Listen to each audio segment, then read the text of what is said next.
That's Weijia Jiang reporting from Atlanta. We go now to Democratic Senator Reverend Raphael Warnock of Georgia. Good morning to you. Good morning, Margaret. Great to be with you. Well, before we get to politics, Senator, I want to ask you about something that happened overnight in your state. We understand tragic news outside of Savannah. At least 7 people were killed when a ferry dock collapsed on a Georgia island. The White House says they are on standby to provide resources. Does Georgia need them? Margaret, this is tragic news. The Gullah Geechee community is such a rich community, a resilient tradition, and there they were celebrating. And as folks were leaving, a gangway to the dock collapsed. We know that we've lost at least 7 people, but my prayers go out to those families. I pledge all the resources of my office to get to the bottom of this. And we stand with the community of Sapelo Island, Georgia, not far from my hometown. We're sorry to hear about that, sir. I want to move on to politics. We are so close to Election Day. You know, 33% of Georgia's registered voters are Black, more than any other swing state. Our CBS polling shows that Black voters are still voting heavily Democratic, just like in past elections, supporting Harris at the same rate they supported Biden back in 2020. But we are seeing that expressed likelihood of turnout lags that of white voters. What do you need to do to help activate people to show up? Oh, we just have to keep doing the work. And the good news is that's exactly what Kamala Harris and Tim Walz are doing. They're not taking anything for granted. You know, I've been through a few tough races in Georgia, and you just have to leave it all on the field. And so she's been here several times. She'll be here later today worshiping at the New Birth Church. And we look forward to, and I understand she's coming again later this week. So we'll keep doing the work, and we're going to get her over the finish line in Georgia and in the country. Well, you know, the last time you were with us, sir, back in March, you and I spoke about why Gaza was such a resonant issue with Black pastors and Black voters. Our latest poll shows 60% of Black voters say the U.S. should push Israel to decrease or stop military action. Just this past week, the administration sent a letter to Israel calling on its government to allow in aid to Gaza. It has dropped to its lowest level in a year, and warning that within 30 days, measures have to be taken.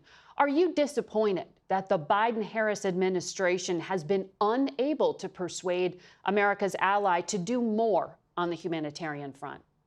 Listen, I am deeply concerned about what's happening in that area of the world. The Palestinian civilians, the Israeli civilians who are caught up in the middle of this conflict.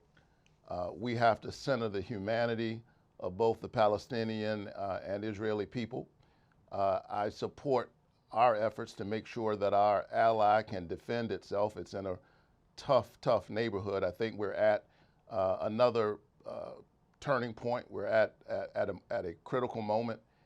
I was heartened to see Vice President Harris lean into this moment after the killing of the Hamas leader, to call for peace. And this is what we need. We need peace, and we have to use all of our resources to bring that to bear. But do you think this is going to hurt Vice President Harris with younger voters? She hasn't really expressed a different policy than President Biden. Well, listen, let me be really clear. I'm mostly concerned about what's happening to the folks who are in that region, not the politics around us. As I said a few months ago, we have to make sure that our children are okay, Palestinian children and Israeli children. And here's the thing, here's the contrast.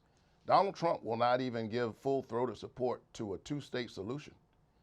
He has been very clear with his Project 2025 that he would actually end aid to Gaza and the West Bank. The contrast between Donald Trump and Kamala Harris, they're the ones who are running, could not be more stark. And we have to continue to try to bring this conflict to peace, bring the hostages home, and provide a peace that, or a path that honors the humanity of Palestinian and Israeli people. Senator, we have seen incredible turnout at the polls in Georgia so far. On Friday, though, Vice President Harris spoke about attacks on the freedom to vote, and she specifically referenced the state of Georgia.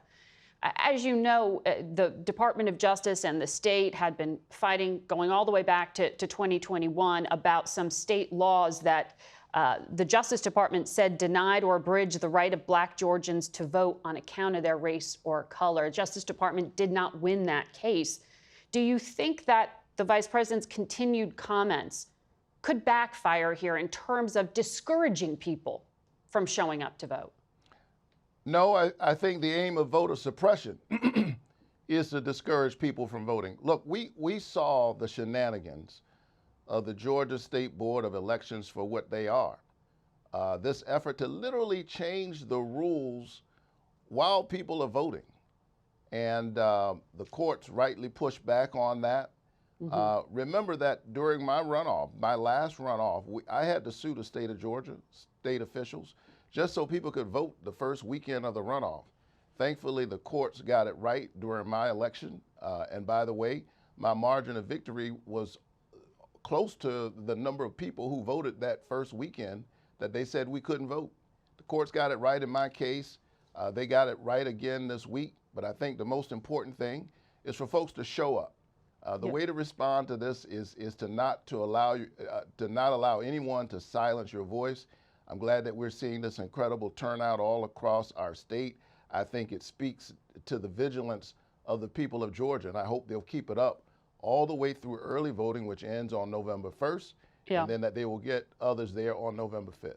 Your governor, Brian Kemp, said the truth is that it's easy to vote and hard to cheat in Georgia. And he has criticized the vice president and Democratic officials, saying they lied about Georgia's election laws to raise campaign cash and scare people. Doesn't this high turnout assuage some of what you call attempts at voter suppression? Listen, I've been through a few elections in Georgia, and what we saw was lines wrapped around buildings. We saw the effort of state officials to make it impossible for people to vote the first weekend of our runoff, and Georgians stood up. Listen, the fact that voters turn out doesn't mean there's no voter suppression. It just means that people aren't willing to have their voices silenced or muted.